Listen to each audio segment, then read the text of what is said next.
예, 나주와순 지역구를 두고 있는 송금주원입니다. 늦은 시간까지 고생이 많으십니다. 경제부총리님, 예. 예, 우리 존경하는 조승래 의원님 질의에 연결해서 몇 가지만 여쭤보겠습니다. 예.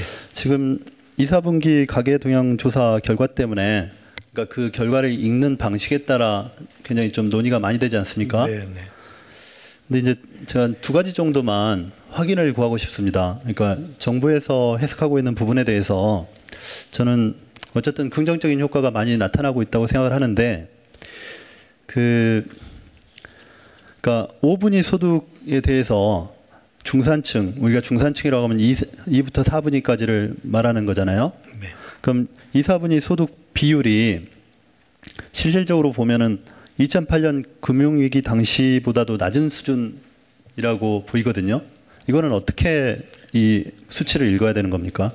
의원님 죄송합니다만 다시 한 번만 말씀 주시겠어요? 그러니까 5분위 전체 소득은 네. 각 분위별로 늘어났다고 말씀을 하시잖아요. 네. 근데 2, 4분위의 소득의 비중을 전체로 따져보면 그 비중은 2008년 당시 금융위기 당시보다 낮은 수준이거든요. 그러니까 그렇게 따져보면 2, 4분위에 있는 우리 중산층의 그러니까 튼튼한 정도가 약화된 것 아니냐 이런 비판이 있지 않습니까?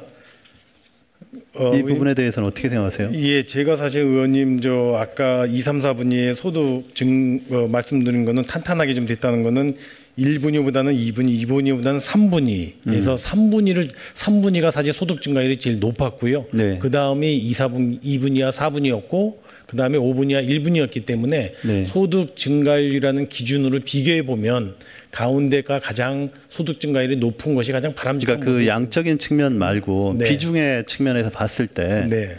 2부터 4분위가 차지하는 비중이 네. 전체적으로 보면 2008년 금융위기 당시보다 네. 떨어졌다는 비판이 있거든요.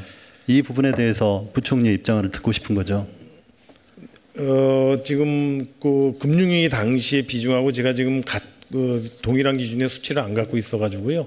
지금 뭐라고 말씀드리기가 어려운데 의원님 갖고 계신 자료에 보면은 지금 이 2, 3, 4분 그러니까 2008년 당시보다는 줄어들었다는 예, 그 중산층의 비중 자체가 줄어들었다는 겁니다. 그거는 그러니까 한번 거꾸로 검토를 해보시고 소득 그에 대해서는 양극화가 더 벌어졌다는 쪽으로 이해가 됩니다. 그러니까 그만큼 중산층이 네. 좀 약화됐다는 네, 측면에서 검토를 해보시고요. 한번 점검해 그 보겠습니다. 1분위가 지금 사실상 600원 정도 늘어났다 이렇게 말씀하시잖아요. 네. 그러니까 1분위 가구의 소득이 늘어났는데 뭐 원론적으로는 그 공적 이전 소득의 비중이 너무 높다는 한계가 있는 것은 인정하시지 않습니까? 예, 예. 그러니까 그것과 별도로 지금 1분위 가구의 소득이 늘어난 부분이 원래 2분위에 있던 자영업자들이 1분위로 이전해 온 효과는 아닙니까? 맞습니다. 사실 그 1분위의 이전소득, 사업소득, 근로소득 세 가지로 나눠보면요. 네. 사업소득은 늘었습니다. 많이. 그게 지금 말씀하신 대로 2분위에 있던 자영업자분들이 예. 1분위로 내려오면서 사업소득이 늘어난 게 아닌가 저희도 그렇게 분석을 하고 있습니다. 그래서 이 지금 2, 4분기 가계동향 조사 결과를 볼 때 우리가 그 전체적으로 향상된 측면이 있지만 네.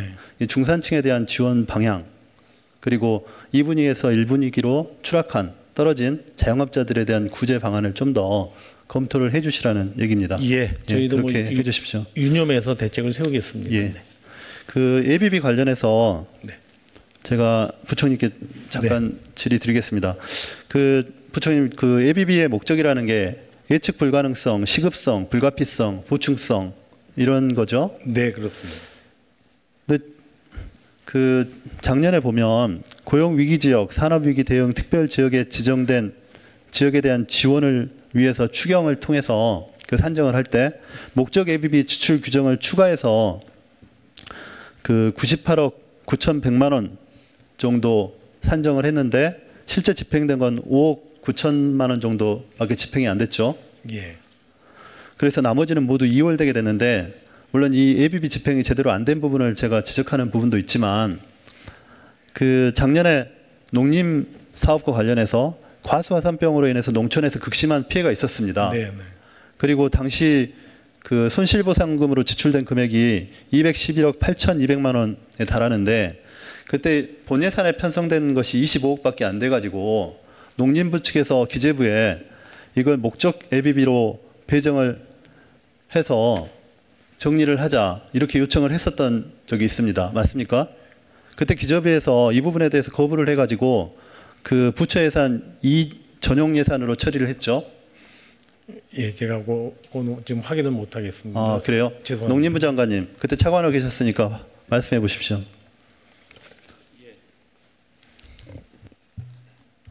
예, 저도 그렇게 들었습니다. 그래서 부처 예산 이 전용으로 186억 8천만 원 정도가 그러니까 예비비로 쓰였어야 됐을 것이 농림부 자체 전용 처리가 됐습니다. 제가 지적하고 싶은 부분은 실제 실 집행 단계에서 집행이 안 되는 그 고용 위기 지역, 산업 위기 대응 특별 지역에 대한 지원에 대해서는 이렇게 기재부가 적극적으로 조치를 취했으면서 농림 예산과 관련해서는 농림 분야의 예비비 집행과 관련해서는 지나치게 소극적이다는 지적을 하고 싶은 겁니다. 이 부분이 농림 분야에 있어서 문재인 정부 전체에 대해서도 왜 예산 책정이 소극적이냐에 대한 비판과도 맥이 통하거든요. 부총리 입장이 어떻습니까? 네, 의원님 제가 더 파악을 해봐야 되겠지만 저 아까 의원님 지적하신 대로 예비비 사용 요건이 세 가지입니다. 시급성, 예측 불가피성, 그다음에 보충성인데요. 보충성이 가능한 한 그 기정 예산 중에서 혹시 불용이 예상되는 예산이라든가 이런 게 있다면 기정 예산을 일단 쓰고 안 되면 예비비를 쓰는데요.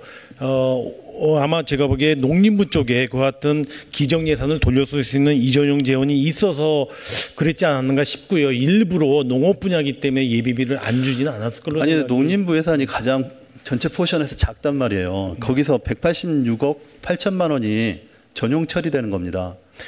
저는 만약 일반적인 경우라고 하기는 어려운 거죠. 이전용 재원 문제가 아니라면은 저는 뭐 당연히 예비비로 지원이 됐어야 될 사안이 아닌가 생각이 듭니다. 그러니까 다음부터 이런 경우에 있어서 네. 좀 더 적극적으로 네. 예비비 지원이 될 수 있도록 조치를 취해 주시기 바랍니다. 예. 그렇게 하십시오. 예, 그렇게 하겠습니다.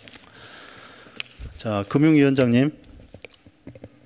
네. 예, 준비되셨어요? 네. 그 DLS 상품 관련해서 피해 때문에 여러 가지로 논의가 많이 되지 않습니까? 네. 저희가 보니까 2015년 10월 시행된 자본시장법 시행령 그 당시 개정을 할 때 네. 원래 그 5억 원 수준에서 맞추려고 했는데 1억 원 수준으로 해서 시행령이 개정이 되었더라고요. 네. 이 내용은 알고 계시죠? 네, 네, 네. 그렇게 1억 원 수준으로 개정된 이유는 뭡니까?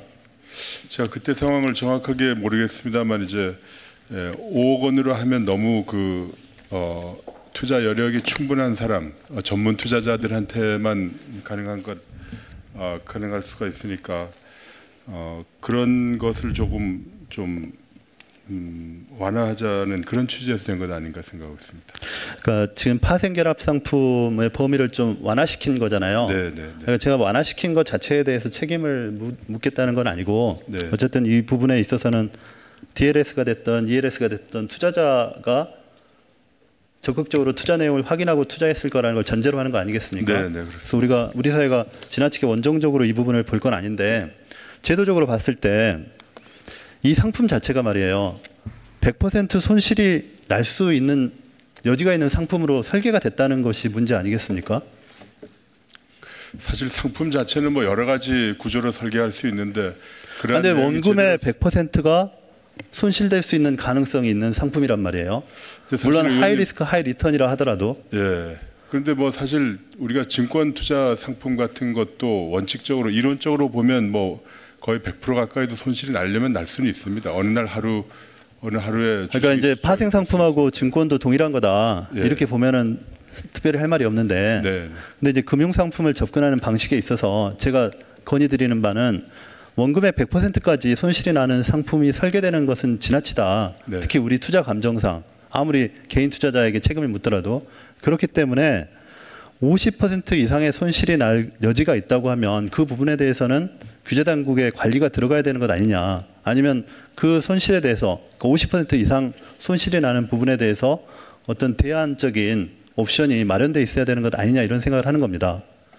그래서 네, 그렇게 원금이 100%까지 손실 나도록 된 것은 분명히 과도한 면이 있다는 지적들이 있습니다. 그래서 이번에 일제 조사 결과를 토대로 그 상품 설계상의 문제점도 개선하는 방안을 한번 검토해. 그래서 대안으로 네. 그 금융에 대해서도 보험을 도입하는 방안도 한번 검토해 보시라는 겁니다. 50% 이상의 손실이 났을 때. 네네, 아마 그런 것을 상품 내용에 반영할 수도 있지 않을까 싶은데 알겠습니다. 네.